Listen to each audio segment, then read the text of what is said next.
process? Yes, I did. I talked to the D line coach. I talked to some of the coaches, and I had a really good interview with them back at the East West Shrine Bowl and the NFL Combine as well. CJ, is this kind of what you envisioned a year ago when you're transferred to Indiana, hoping that this would get your draft stock more on everybody's radar? Yes, sir.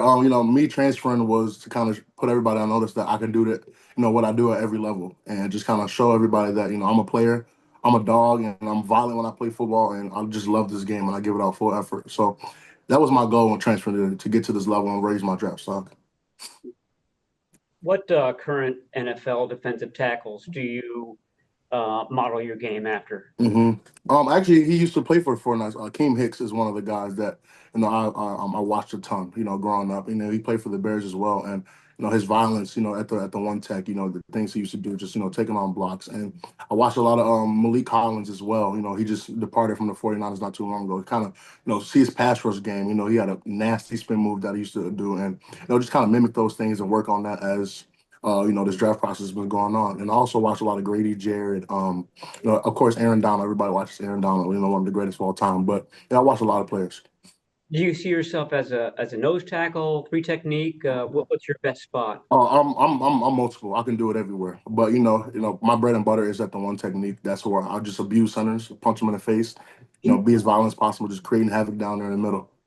So you clearly bonded really well with Chris Kasarik. Yes, sir. Yes. He's a guy who likes violence. So, and how was your interaction with Kasarik and also Robert Saleh? Oh, it was great. They're really, they're coaches that really know what they're doing, and they also have passion for the game. You could just see it in the way they talk.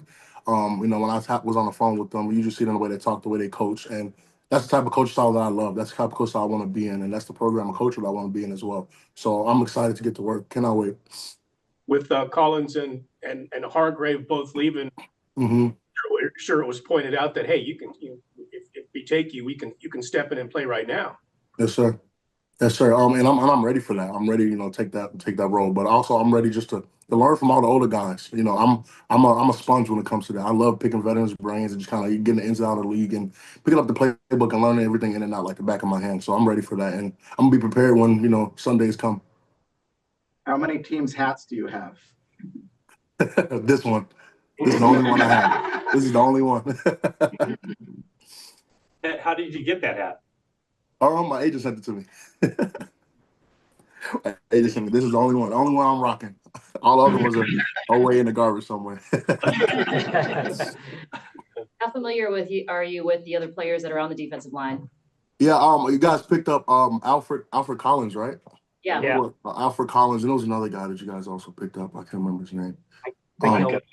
Yeah, him. And I had a couple conversations with them at the combine as well. They seem like real good dudes. I'm sure we'll gel well. I'm a guy who I love teammate camaraderie, so I'm gonna just try to gel with them.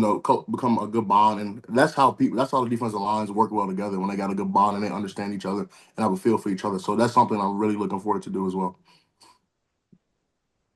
All right, you guys good? Congrats. Thank you, CJ. Congrats. Thank you. Thank you so much. I appreciate y'all.